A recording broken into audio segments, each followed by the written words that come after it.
Neologismo. Seja bem-vindo para mais uma aula. Eu sou a professora Selma Marques. O que é neologismo? É um fenômeno linguístico que consiste na criação de palavras, que pode se dar de diferentes formas, seja gerando uma palavra nova, seja utilizando uma palavra já existente, dando a ela um novo significado. Então, você tem duas maneiras de criar um neologismo: por meio de uma palavra já existente na língua ou criar uma palavra que ainda não existe na língua. Lembrando que neologismo é uma palavra grega. Neo significa novo, logos, palavra. Literalmente, a tradução é nova palavra. Existem dois tipos de neologismo: neologismo semântico e neologismo mórfico. Vamos entender a diferença entre eles. Vamos começar a entender o que é neologismo semântico. É quando uma palavra já existe na língua portuguesa, porém, essa palavra ganha um novo significado. Por exemplo, se eu falo, deu zebra, o Brasil está em crise. Zebra é uma palavra que já existe na língua. Só que, nesse contexto, ganhou um novo significado. O que significa zebra aí? Deu zebra significa que aconteceu um resultado inesperado e esse resultado não foi bom. Outro exemplo. Estou tentando fazer um bico. Bico também é uma palavra que já existe na língua portuguesa, só que nesse contexto ganhou um novo significado. Estou tentando fazer um bico estou tentando arranjar uma atividade para ganhar um dinheiro extra. Outro exemplo. Ela fez um gato usando a rede do vizinho. Gato também é uma palavra que já existe na língua, só que nesse contexto ganhou um novo significado. Gato, nesse contexto, significa uma ligação elétrica ilegal. E por último, a minha vizinha é uma mala. Mala também é uma palavra que existe na língua portuguesa, só que nesse contexto ganhou um novo significado. A minha vizinha é uma mala significa que a minha vizinha é uma pessoa chata. Vamos ver agora o que é neologismo mórfico. É quando a palavra não existe na língua portuguesa. Ela é criada a partir dos processos de formação de palavras. A grande diferença é, no neologismo semântico, a palavra ela já existe na língua. Ela cria um novo significado. No neologismo mórfico, a palavra não existe. É criada uma palavra nova a partir dos processos de formação de palavras. Vamos ver os exemplos. Meu primo é super legal. A palavra super legal não existe. Existe super e existe legal, mas super legal não. Essa palavra ela foi criada por meio de uma derivação prefixal. Foi colocado um prefixo super. Super legal. A palavra legal existe, foi acrescentado o prefixo super. Vamos viralizar este vídeo. Viralizar é um verbo que não existe na língua portuguesa. Foi criado por meio de uma derivação sufixal. Deriva da junção de viral mais o sufixo izar. Aquele lugar virou um namoródromo. A palavra namoródromo não existe na língua portuguesa. Ela foi criada por meio de uma composição por justaposição. Houve a junção de duas palavras, namoro e dromo, sem perda de nenhum elemento. Juntou namoro com dromo. Dromo significa pista, lugar para corrida. Por isso que nós falamos autódromo. Mas, hoje em dia, esse elemento dromo passou a significar apenas lugar. Por isso que nós dizemos que namoródromo é um lugar para namoro. E vamos ao último exemplo. Aquele menino é inteligentudo.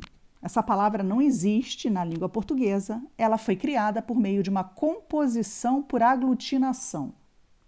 Nesse caso, na composição por aglutinação, há a junção de duas palavras, inteligente mais tudo, mais a perda de elemento ali no meio. Você nota que a palavra não é inteligente tudo. é inteligentudo. Houve uma perda de elemento ali no meio da palavra, diferente da composição por justaposição, no caso do namoródromo. Mas o que significa inteligentudo? Aquele menino é inteligente em tudo, ele é super esperto, ele é muito esperto. Ele é inteligente em tudo, ele é inteligentudo. Uma coisa muito interessante, muitos gramáticos dizem que os estrangeirismos são neologismos, uma vez que palavras novas, mesmo que estrangeiras, podem ser incorporadas à nossa língua. Por exemplo, mouse, insight, link, popstar, light, green car, sex appeal. São exemplos de estrangeirismos e, para muitos gramáticos, são neologismos.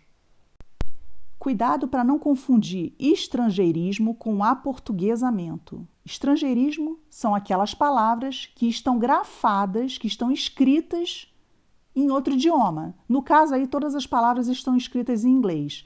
Blackout, snorkel, hockey, coquetel, layout, estresse, whisky.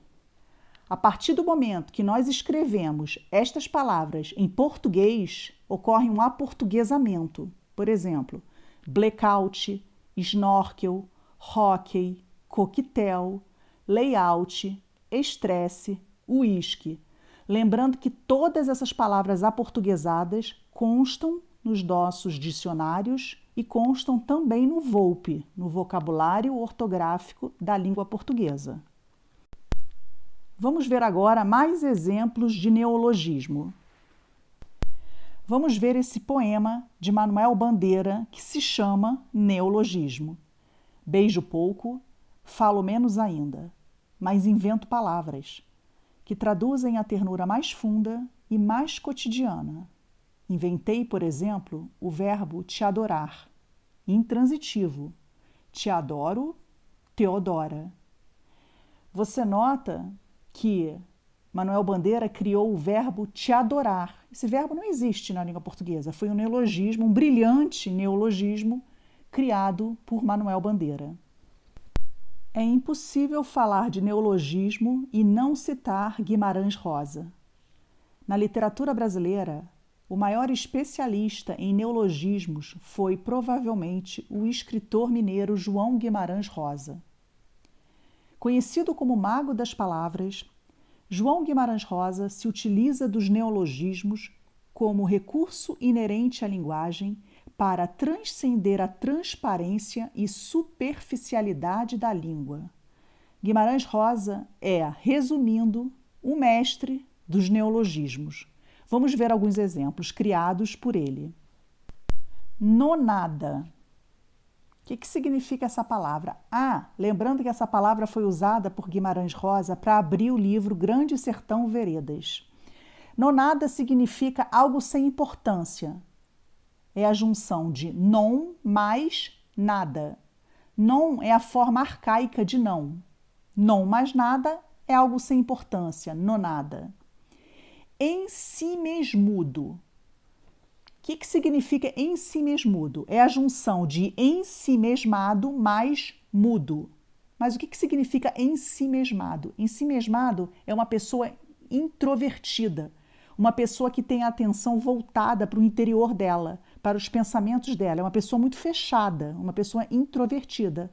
Então ele juntou brilhantemente ensimesmado mais mudo. É uma pessoa ainda mais ensimesmada. Enxadachim. O que significa essa palavra? É a junção de enxada mais espadachim. É um trabalhador do campo que luta pela sobrevivência. É um enxadachim. E o último exemplo, circuntristeza. Essa palavra é a junção de circundante com tristeza. Deu circuntristeza. É uma tristeza circundante. É uma tristeza que não acaba, que ela fica rodeando, que ela fica circundando ali a pessoa. Então é uma palavra muito forte, né? Circuntristeza. É uma tristeza circundante, é uma tristeza que circunda, que rodeia. Eu me sinto na obrigação de citar Manuel de Barros nesta aula sobre neologismo. Ele também foi uma figura brilhante na criação de palavras novas. Olha o que ele diz. De neologismos eu tenho gosto. Fui criado em fazenda. E o povo de fazenda inventa muito, que é para completar o seu vocabulário. Pessoas que vivem isoladas precisam de inventar, completar o real pobre com imaginações. Por lá tem surpresas. Vi façume de barba e curtume de cabelo. É preciso dar nome às coisas ou desnome. Olha aí o neologismo, desnome, desnomear. Manuel de Barros também era fantástico na criação de neologismos. Vamos continuar vendo alguns exemplos de neologismo. Deboísmo. Você já ouviu falar nessa palavra? Deboísmo? Isso significa ficar de boa. É como se fosse uma filosofia ou religião criada comicamente que prega tranquilidade, respeito e calma. Deboísmo, ficar de boa. Olha só essa imagem. Pratique o deboísmo. Na imagem, deboísmo está sem acento. Eu mantive a imagem original, mas a grafia correta é com acento, tá? Deboísmo. Pratique o deboísmo. Ficar de boa, ficar em paz, sem estresse, sem preocupações. E esse deboísmo, ele é representado pelo bicho preguiça. Mais um exemplo de neologismo nesta tirinha do Calvin. Vamos ler. O que é isso? Parece horrível. É comida vegetariana. É bom para você. Vegetariana? Iek! Eu não sou vegetariano. Eu sou sobremesariano. Até o Calvin criando os neologismos dele. O brilhante Calvin, né? O que significa esse sobremesariano? O que o Calvin quis dizer com isso? Que ele prefere comer sobremesa, ele prefere a sobremesa à refeição. E como foi criada essa palavra? É a junção da palavra sobremesa mais o sufixo iano. Como tem vegetariano, ele criou o sobremesariano, porque ele prefere sobremesa. É importante lembrar que o neologismo, ou seja, a palavra nova ou inventada, pode ou não vir a ser dicionarizada. Era para sair um ponto aí, acabou saindo uma vírgula, peço desculpas, considere um ponto. Quando essas palavras passam a fazer parte dos nossos dicionários, não podemos mais encará-las como neologismos. Então, acontece o seguinte, nós temos um neologismo. Caso essa palavra nova ou inventada apareça no dicionário, ela seja aceita a ponto de fazer parte dos nossos dicionários, ela passa a não ser mais um neologismo. E a título de curiosidade, só para acrescentar algo diferente aqui na aula, enquanto o neologismo cria vocabulários e reforça seu uso na língua, o arcaísmo é representado por vocabulários que caíram em desuso e foram esquecidos pelos falantes do idioma. Alguns exemplos: vossa mercê, ceroula, outro sim, quiçá, à guisa de, alcunha, convescote, janota. Se você não sabe o significado de alguma dessas palavras, vamos lá. Vossa mercê é o você de antigamente, né? Ceroula, cueca. Outro sim significa também, quiçá, talvez. A guisa de significa a maneira de. Alcunha é um apelido. Convescote é piquenique. E janota é uma pessoa bem vestida. Se você gostou desta aula, deixe o seu like e inscreva-se no canal. Compartilhe com seus amigos e não se esqueça de ativar o sininho para receber as nossas notificações. Muito obrigada pela sua participação e até a próxima!